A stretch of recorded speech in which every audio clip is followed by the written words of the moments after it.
सभी शिक्षक साथियों को मेरा नमस्कार। मैं चारू मित्तल प्राथमिक विद्यालय एरौली से हूँ और ये शिक्षण योजना के बारे में बात करने जा रहे हैं। ये शिक्षण योजना कक्षा 4 के लिए है और विषय है हिंदी और इसका प्रकरण है पाठ 1 हे जग के स्वामी। तो इसमें जो लर्निंग आउटकम बच्चे सीखेंगे कि बच्चे अपने शब्दों में ईश्वर के महत्व को बता सकेंगे, वह प्रकृति के अलौकिक दृश्यों में भी ईश्वर की छवि को देखने में सक्षम होंगे। प्रकरण पाठ 1 हे जग के स्वामी। सीखने सिखाने की सामग्री A4 sheet, sketch pen, crayon, Diksha app, chalk, duster, board आदि। शिक्षण अधिगम प्रक्रियाओं में सबसे पहले शिक्षण की शुरुआत में तो शिक्षण की शुरुआत में शिक्षक बच्चों से ईश्वर के महत्व पर चर्चा करते हैं और प्रश्न पूछते हैं, जैसे हम मंदिर मस्जिद में किसकी उपासना करते हैं, हम किसके लिए उपवास करते हैं और जब हम दुख में होते हैं तो हम किन्हें याद करते हैं।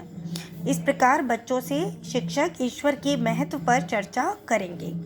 उसके बाद शिक्षण के दौरान शिक्षक कक्षा को 4 समूह में बांटकर चित्र बनाने को देंगे, जिसमें पहाड़ियाँ, सूर्य, चंद्रमा, तारे हों। मतलब बच्चे जो है सीनरी टाइप का कुछ बनाएंगे जिसमें कि पहाड़ी, सूर्य वगैरह सब चीज़ें दिखाई दें। इसके बाद शिक्षक कविता का सस्वर वाचन करते हैं और दीक्षा ऐप के माध्यम से बच्चों को समझाएंगे कि किस प्रकार ईश्वर की महत्ता का वर्णन प्रकृति के माध्यम से किया गया है। जो घटक बच्चों ने चित्र में बनाए हैं वो सब ईश्वर के महत्व को बताते हैं। जैसे कि कविता में जो प्रकृति के घटक है उनसे ईश्वर की तुलना की गई है। तो जैसे कि तारे, भगवान का श्रृंगार, इस तरीके से बच्चों को ये बताने का प्रयास किया गया है कि जो प्रकृति की चीज़ें हैं उनमें ईश्वर की छवि दिखाई देती है। उसके बाद शिक्षण के अंत में शिक्षक समूह में बच्चों से प्रश्न करेंगे।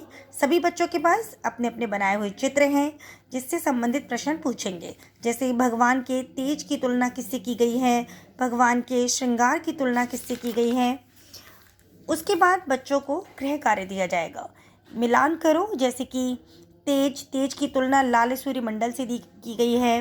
तो इसी तरीके से बच्चों को ये जो समझाया गया है तो उसके संबंधित ये गृह कार्य दिया जाएगा। इसके अलावा कविता में से निम्न शब्दों की तुकान शब्द छांट कर लिखेंगे। बच्चे कविता पढ़ेंगे और इन शब्दों के तुकान शब्द छाटेंगे और अपनी कॉपी में लिखेंगे।